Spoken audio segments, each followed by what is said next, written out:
So, of course, first of all, it's a pleasure to have Nice to you meet you. here. Thank you. What brings you here, first of all? Why have you come out in this coldy day today?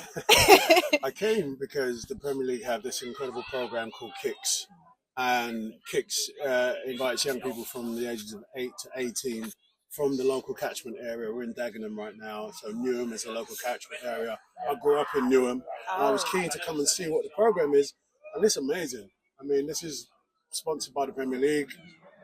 This program's been going from 2006, and all these kids get to train with, footballers, get to train with community leaders, and develop mentorship, develop skills. So it was really important for me to come and check it out. I love that. And of course, one of the more important things as well is the fact that it helps to prevent people and young people from offending, because that's obviously a big thing. And you've been campaigning against specifically knife crime and other things like that. Yeah. I wanted to ask you, Idris, how can more adults help to ignite the passions and interests in young people to prevent them from offending? I think one of the first things to just remember is, ask the question and listen to the answer. You know what I mean? I feel sometimes it's difficult, to engage with a young person, especially when they feel like they can't relate. They're in their phones and you ask them a question and be like, I don't know, and that's the end of the conversation.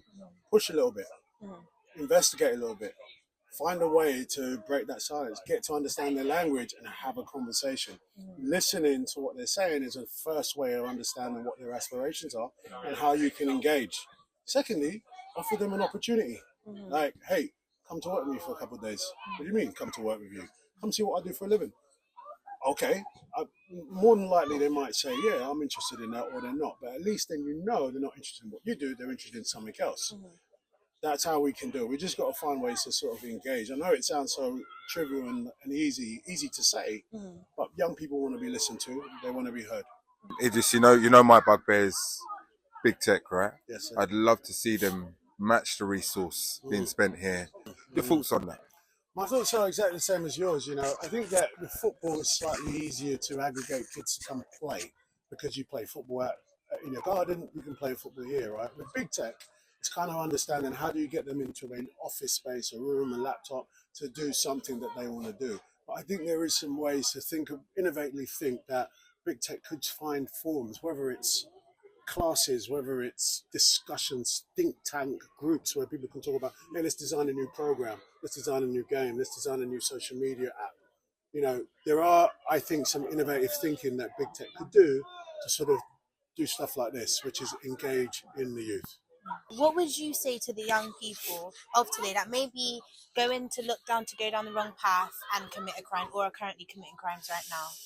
The only thing I can say, and I've been using this, is don't stop your future. You have a future. Like the bubble you're in right now is a time period, right? Beyond that, there is life, there's exploration, there's a whole giant world out there that you might not be seeing outside of where you are right now. And it's hard to look past that. It is hard to look past that. Why should you even care? But the truth is, life is long. Life is worth living. There's a lot in this world that you need to go see and do it. Don't let your future stop where you are right now because of a beef, or because you feel scared or you feel trapped, all right? Look beyond that, all right?